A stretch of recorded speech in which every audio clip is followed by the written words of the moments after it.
Ada kamar, iya bu mohon maaf kalau untuk pasien BPJS nggak ada katanya gitu. Terus aku kan ya mendadak kesel kan, langsung udah anak aku lagi panas tinggi nggak belum ditanganin, aku bilang ya udah saya bayar pakai pribadi aja deh kalau kayak gitu.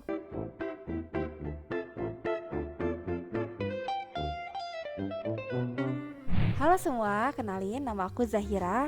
Aku menyebut diriku sebagai insurance storyteller karena memang aku membuat konten edukasi seputar asuransi di sosial media. Jadi hari ini aku lagi berkunjung ke kantor salah satu nasabahku yang kemarin baru aja rawat inap di cover full oleh Allianz. Karena ceritanya cukup unik, mulai dari masuk asuransi sampai ke pengajuan klaim.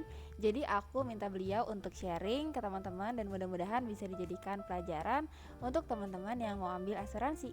Mau tahu gimana cerita klaimnya? Langsung aja kita bahas.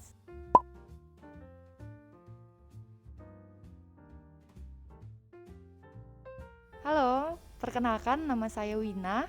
Profesi saya sehari-hari saya itu polwan. Saya juga ibu anak satu, baru anak satu. Aku pengen tahu dong cerita dari Mbak Wina nih, kenapa mau ambil asuransi swasta? Padahal kan sebenarnya fasilitas dari kantor sudah ada ya. Boleh cerita dong ke teman-teman. Awal mulainya aku pengen pakai asuransi itu, jadi waktu itu anak aku pernah sakit ya. Terus aku bawa ke rumah sakit swasta waktu itu. Tapi waktu itu aku belum punya asuransi, masih pakai BPJS. Pada saat itu anak aku langsung masuk ke IGD, tapi belum ditanganin apa-apa. Kata dokternya, ibu tak cari kamar dulu katanya gitu. Oh ya udah, aku cari kamar. Pas di administrasi itu aku barengan sama 2 pasien, yang satu pakai asuransi, yang satu anak aku pakai. Kita tunggu dulu tuh kamarnya. Sebelum nggak lama si perawatnya manggil, kamar anak aku nggak ada katanya, kosong. Ibu maaf, untuk kamar pasien kosong. Sedangkan nggak lama itu ada pasien yang satunya tuh dipanggil, ada kamarnya. Loh, saya bilang, terus aku kan ya mendadak kesel kan, langsung udah anak aku lagi panas tinggi belum ditanganin, aku bilang ya udah saya bayar pakai pribadi aja deh kalau kayak gitu. Terus dia bilang nggak usah bu, cari aja ke rumah sakit lain soalnya kamarnya nggak ada, dia bilang gitu. Ya udah, akhirnya aku cari rumah sakit lain. Aku pakai ke rumah sakit Jakarta di swasta juga, bisa di situ ditanganin pakai itu. Tidak semuanya di cover oleh rumah sakit tersebut. Kayak obat-obatan ada yang saya bayar sendiri, atau penanganan dokter itu saya bayar sendiri. Nah pada saat itu udah masuk kamar di rumah sakit swasta itu, Gibran itu di kamar berdua kan. Kalau Gibran kan harus mengeluarkan biaya tuh, pasien satunya itu enggak, karena dia pakai asuransi. Jadi aku pikir pas itu aku pengen punya asuransi aja deh pas selesai sakit. Ya udah, aku setelah itu aku ngobrol-ngobrol sama senior, direkomendasikan Allianz.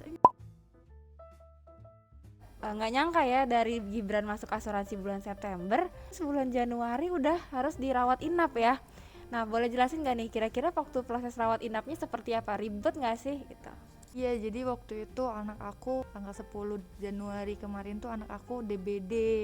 Terus aku langsung masuk ke rumah sakit. Dia gimana bu, iyalah saya mau rawat aja. Asal itu pakai asuransi. Alhamdulillah ya, kalau pakai asuransi itu selama dirawat inap itu prosesnya nggak terlalu lama juga sih. Pas anak aku dirawat 8 hari di cover, alhamdulillah sih sampai pulang. Iya, sesudahnya rawat inap itu kan ada rawat jalan, kontrol sama dokternya masih di cover karena sampai 90 hari ya. Iya betul. 11 juta sekian waktu itu, lupa.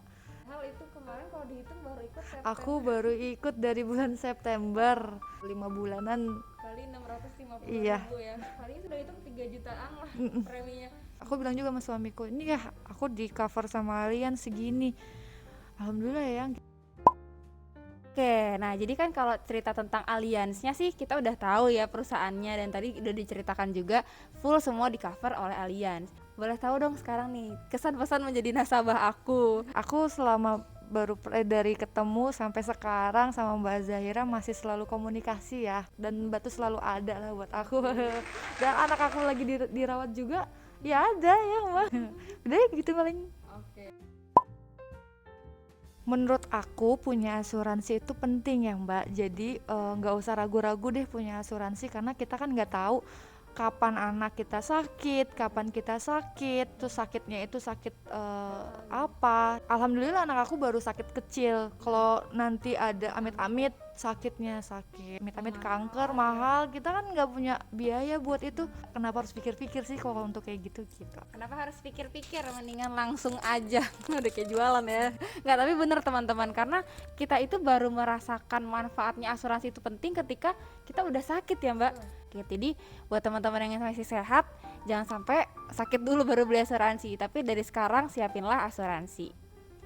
Oke, segitu dulu teman-teman videonya dari testimoni nasabah aku. Nah, semoga semakin yakin, dan bener tadi kata Mbak Wina ya, namanya buat anak pastilah kita pengen yang terbaik, pelayanan terbagus, tercepat. Jadi kalau teman-teman sekali lagi butuh informasi lebih lanjut mengenai asuransi, boleh klik link di bio aku atau di description box. Terima kasih.